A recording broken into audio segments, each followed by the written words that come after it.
আমার শখটা যে এত তাড়াতাড়ি পূরণ হবে কখনোই ভাবিনি। আসসালামু আলাইকুম এভরিওয়ান, আমি নাজমিন। তোমরা সবাই কেমন আছো? আলহামদুলিল্লাহ আমিও ভালো আছি। আশা করছি তোমরাও ভালো আছো, সুস্থ আছো। আজকে সকাল সকাল আমি আর ভাই বেরাচ্ছি। আজকে আমার শখের জিনিস অনেক দিন ধরেই বলছি, কিন্তু আম্মু রাজি হচ্ছিল না, কিন্তু ফাইনালি আজকে রাজি হয়ে গেছে। ওই জন্য আমি আর ভাই আমার আবদার মেটানোর জন্য ভাই আমাকে নিয়ে যাচ্ছে আমার শখের জিনিস কিনে দেওয়ার জন্য। তো আমরা চলে এসে আমরা দেখছিলাম পুরো যে কটা পাখি ছিল সবগুলোই আমি ঘুরে ঘুরে দেখলাম।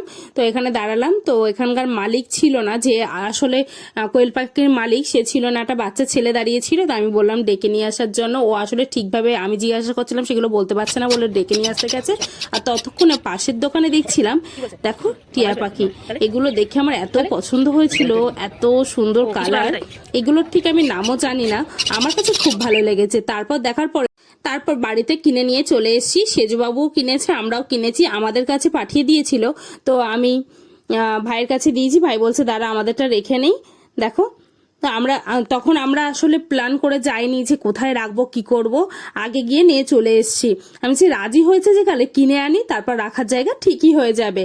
তো প্রথম ভেবেছিলাম এই কাঁচায় হাফ হাফ করে দেবো, ভিতরে কাঠ বা এরকম তার দিয়ে রেখে দেবো। তো ভাই বলছে দাঁড়া দিয়ে দেখি, ঠোকরাই যদি তাহলে হচ্ছে কোনো একটা ব্যবস্থা করলে হবে।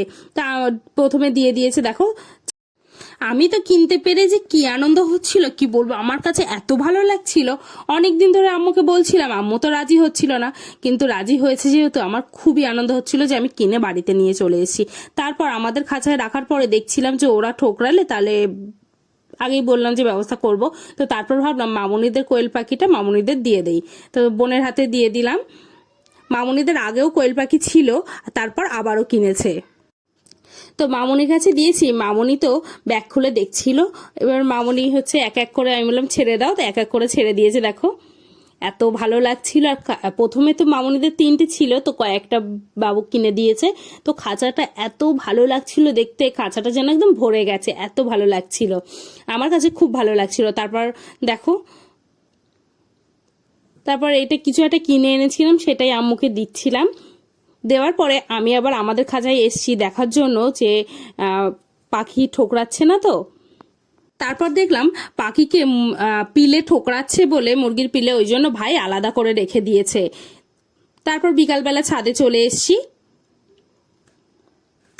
ছাদে চলে এসে দেখছি আমাদের ছাদ বাগানে ছিম গাছ। দেখো, ছিম গাছে প্রচুর পরিমাণে ফুল এসছে, এত ভালো লাগছিল, যেদিকে তাকাচ্ছিলাম সেই দিকেই ছিমের ফুল ফুটেছে। দেখো কালারটা এত মিষ্টি, খুব ভালো লাগছিল। আর নিজেদের ছাদে ছাদ বাগান করেছি, তারপর ছিম গাছ বসিয়েছি, ছিম গাছে ফুল এসে ফলও ধরে গেছে। এর থেকে আনন্দের ব্যাপার আর কিছুই হতে পারে না। আর সেই ছিম আজকে পেরে নেবো। আম্মু বলছিল ছিমগুলো বেশ বড় বড় হয়ে গেছে, ছিমগুলো পেরে নিলে আবার এই ফুল থেকে ছিম ধরবে। ওই জন্য দেখো আমি তোমাদেরকে দেখাচ্ছিলাম যে কি পরিমাণে ফুল ফুটেছে, আর কি যে ভালো লাগছিল আমার, ভাষায় বলা যাবে না, খুবই ভালো লাগছিল।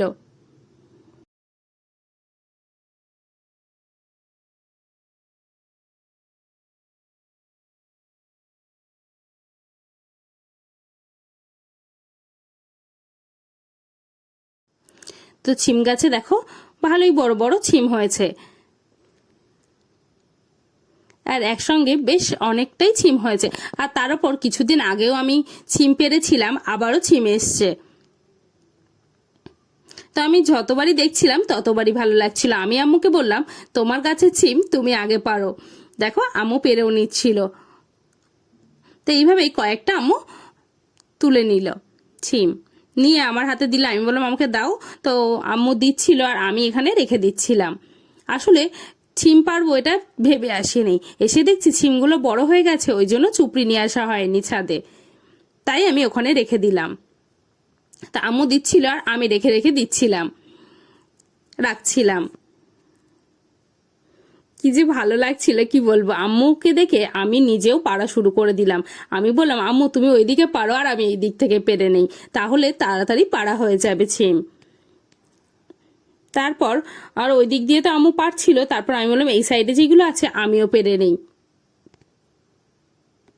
আর আমার কি ভালো লাগছিল, হয়তো তোমরা ভাববে যে আমি বারবার একই কথা বলছি যে আমার খুব ভালো লাগছে, সত্যি আমার খুবই ভালো লাগছিল। দেখো ছিমগুলো তো পাড়া হয়ে গেছে,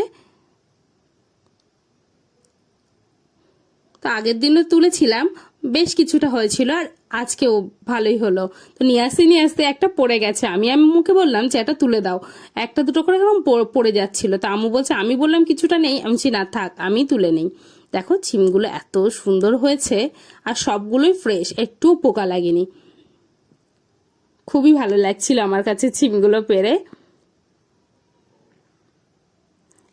তো এইগুলোই আমি ছিমগুলো পেরে নিলাম। ছিমগুলো পেরে নেওয়ার পরে তারপর কয়েকটা লাল শাক ছিল, তো আম্মু বললো লাল শাকগুলো তুলে নেই, তো সেই ভিডিওটা তোমাদের দেখাতে পারলাম না, নিয়ে আসছি তখন সন্ধ্যা হয়ে গেছে, আম্মু তাড়াতাড়ি করে লাল শাকগুলো তুলে নিল।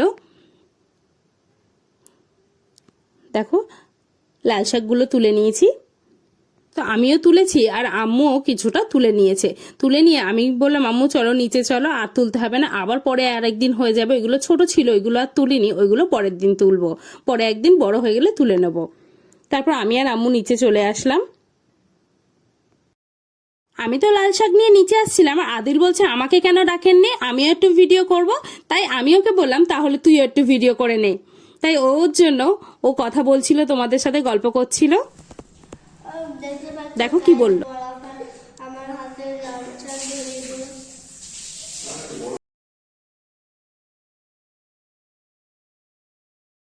আজকে রাত্রের ডিনারটা সবার পছন্দের, তো আমি তো নিয়ে চলে আসলাম, আমি আম্মুকে বললাম তুমি প্লেটে ঢেলে নাও, তো আম্মু বিরিয়ানি প্লেটে ঢেলে নিচ্ছিল।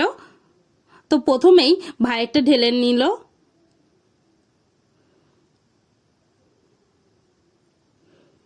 তো ভাইয়েরটা ঢেলে নিচ্ছিল, ঢেলে নেওয়ার পরে তারপর বাপিরটা ঢেলে নিতে বললাম বাপিকে দেওয়ার জন্য, তারপর আমারটাও ঢেলে নিল, তো এইভাবেই তারপর আম্মুরটা ঢেললো, আদিলেরটা ঢেলে নিল।